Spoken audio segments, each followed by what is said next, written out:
Hi friends, welcome back to my channel. இன்றைக்கி நம்ம வெள்ளை ரவையும் தேங்காய் துருவலும் வச்சு ரொம்ப டேஸ்டியான ஒரு ஸ்நாக் ஐட்டம் பண்ண போகிறோம். வாங்க செய்யுது எப்படின்னு பார்த்துக்கலாம். அதுக்கு ஒரு மெஷர்மெண்ட் கப் எடுத்துக்கோங்க. இன்றைக்கி மெஷர்மெண்ட் கப்புக்கு நான் தேங்காய் தொட்டி தான் எடுத்துருக்கோம். உங்கள் ஊரில் இதுக்கு என்ன பேருங்கிறது கமெண்ட் செக்ஷனில் சொல்லுங்கள். ஒவ்வொரு ஊரிலும் ஒவ்வொரு மாதிரி இருக்கும். அதுக்கு ஒரு பவுல் அளவுக்கு வெள்ளை ரவை எடுத்திருக்கேன், ஒரு பவுல் அளவுக்கு தேங்காய் துருவல் எடுத்திருக்கேன், ஒரு டேபிள் ஸ்பூன் அளவுக்கு எள்ளு சேர்த்தி நாம் இதை கை வச்சு ஒரு 2 இல்லைன்னா 3 நிமிஷத்துக்கு நல்லா பிசைஞ்சு எடுத்துக்கோங்க. அந்த தேங்காயில் இருக்கிற ஈரப்பதம் வெள்ளை ரவையோடும் கூட சேர்ந்து நம்ம கையில் இப்படி பிடிச்சி பார்த்தா ஹோல்ட் பண்ணி நிற்கிற அளவுக்கு நீங்கள் அந்த மாதிரி பண்ணி நல்லா எடுத்துக்கோங்க. பாருங்கள், கையில் இப்படி வச்சா நம்ம கை பிடிக்கிற மாதிரி இருக்கணும். அந்த மாதிரி லெவல் வர வரைக்கும் நீங்கள் நல்லா மிக்ஸ் பண்ணிக்கோங்க ஒரு 2-3 நிமிஷத்துக்கு. அதுக்கப்புறம் பார்த்திங்கன்னா இதுக்கு தேவையான ஸ்வீட் நம்ம சேர்த்திடலாம். ஒரு 4 டேபிள் ஸ்பூன் அளவுக்கு நான் சர்க்கரை சேர்த்திட்டேன். உங்களுக்கு சர்க்கரை வேண்டாம்னா நீங்கள் வெல்லம் தாராளமாக க்ரஷ் பண்ணி போட்டுக்கோங்க. இது பார்த்திங்கன்னா எனக்கு ஒரு மீடியம் லெவலுக்கு தான் இதோட இனிப்பு இருந்தது. உங்களுக்கு இனிப்பு அதிகமாக வேணும்னா கொஞ்சம் அதிகமாக நீங்கள் போட்டுக்கோங்க.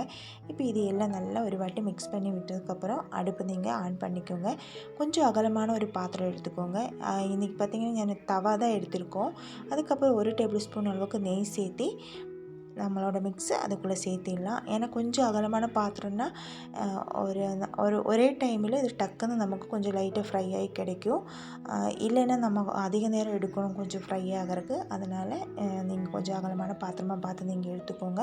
ரொம்ப ப்ரௌனிஷ் ஆக வேண்டாம், ஒரு லைட் ஃப்ரை ஆகவும் நம்ம ஸ்டாப் பண்ணிக்கலாம். இப்போ பாருங்கள், இது கொஞ்சம் நல்லா ஃப்ரை ஆகி வந்திருக்கு.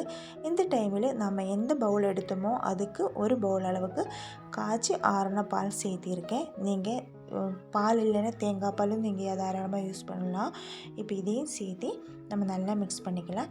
அந்த ரவை இதோடு சேர்ந்து நல்லா சாஃப்டாகி வர வரைக்கும் கொஞ்சம் எல்லாம் சேர்ந்து நல்லா மிக்ஸ் பண்ணி நீங்கள் விட்டுக்கோங்க. மிக்ஸ் பண்ணதுக்கப்புறம் நம்ம அடுப்பை ஆஃப் பண்ணிக்கலாம். அந்த சூட்டோடு சூடாகவே நம்ம வேறொரு பவுலுக்கு நம்ம இதையே மாற்றிடலாம். மாற்றினதுக்கப்புறம் இந்த மாதிரி ஒரு கரண்டி இல்லைன்னா ஸ்டெப் ஏதோ வச்சு நல்லா மிக்ஸ் பண்ணி ஒரு நிமிஷத்துக்கு எல்லாம் சேர்ந்து நல்லா மிக்ஸ் பண்ணிக்கோங்க. இந்த மிக்ஸ் பண்ணும்போது இது கொஞ்சம் நல்லாவே சாஃப்டாக நமக்கு கிடைக்கும். இப்போ பாருங்கள், இந்த மாதிரி பண்ணி நம்ம ஒரு 10 இல்லைன்னா ஒரு 15 நிமிஷத்துக்கு நாம் இதே அப்படியே அந்த சூட்டோடு சூடாகவே அப்படியே க்ளோஸ் பண்ணி வைக்க போகிறோம். ஒரு 15 நிமிஷத்துக்கு அப்புறம் நாம் எடுத்துக்கலாம். கொஞ்சம் சூடும் நம்ம கை பிடிக்கிற அளவுக்கு நமக்கு கொஞ்சம் சூடு இருக்கணும்.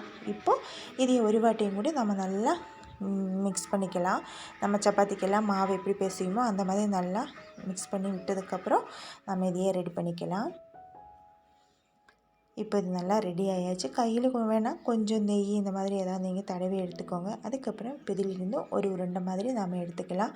நம்ம சப்பாத்தி உருண்டையெல்லாம் இருக்குல்ல, அதை விட கொஞ்சம் பெருசாக அந்த மாதிரி. அதெல்லாம் உங்களோட விருப்பம்தான். ஷேப்பு அப்புறம் அதோட அளவெல்லாம் நீங்கள் உங்களுக்கு விருப்பப்பட்ட மாதிரி நீங்கள் பண்ணிக்கோங்க. ஏன் பார்த்தீங்கன்னா இப்படி நல்லா தட்டி விட்டு வடை மாதிரி நல்லா தட்டி விட்டதுக்கப்புறம் இப்போ ஒரு ஷேப்புக்கு ஒரு ஸ்டார் மாதிரி பண்ண போகிறோம்.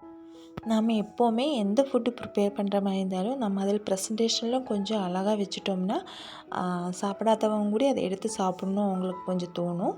இப்போ அதனால தான் இப்போ ஒரு மாதிரி ஷேப்புக்கு பண்ணுறோம். நம்ம வீட்டில் பண்ணுற மாதிரி இருந்தால் சும்மா ரவுண்டு இல்லைன்னா தட்டை மாதிரி நம்ம தட்டி அந்த மாதிரியெல்லாம் நம்ம எடுத்துக்கலாம்.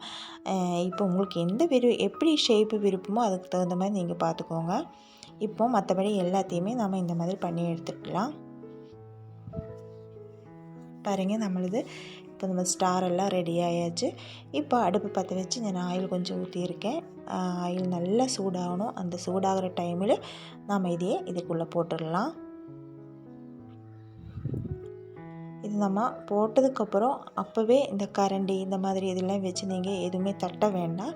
நான் ஒரு நிமிஷத்துக்கு அப்புறம் தான் நான் இப்படி மாற்றி விடுறோம் கொஞ்சம் ஆயிலில். ஏன்னா இல்லைன்னா போட்டதுமே தட்டினா எல்லாம் கொஞ்சம் உடஞ்சி போகிறதுக்கு சான்ஸ் இருக்குது. அதனால் ஒரு நிமிஷத்துக்கு அப்புறம் நீங்கள் கொஞ்சம் மாற்றி விடுறது நகர்த்தி விடுறதெல்லாம் அந்த மாதிரிலாம் பண்ணிக்கோங்க.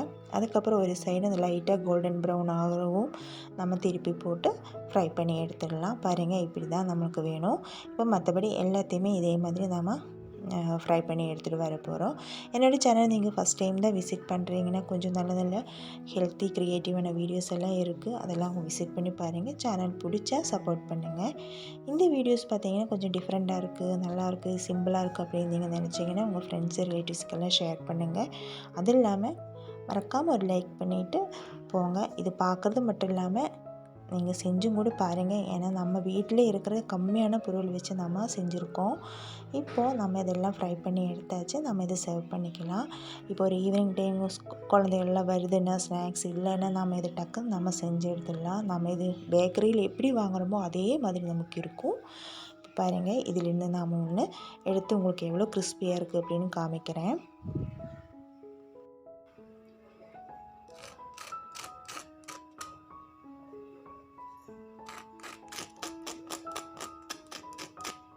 இப்போ இதையே நாம் உடச்சி பார்த்துக்கலாம். மேலே ரொம்ப கிறிஸ்பி, உள்ள ரொம்ப சாஃப்டாக இருக்கும். இதில் எக்ஸ்ட்ரா நாம் எந்த ஒரு ஃப்ளேவரும் ஆட் பண்ணல. அந்த ரவை தேங்காவோட ஃப்ளேவரே இதுக்கு நமக்கு போதுமானது. வீடியோஸ் பார்க்குறது மட்டும் இல்லாமல் நீங்கள் இதெல்லாம் செஞ்சு பாருங்கள். செஞ்சு பார்த்துட்டு ஃபீட்பேக் மறக்காமல் சொல்லுங்கள். நம்ம வீட்டில் இருக்கிற கம்மியான பொருட்கள் வச்சே நம்ம செஞ்சுருக்கோம்.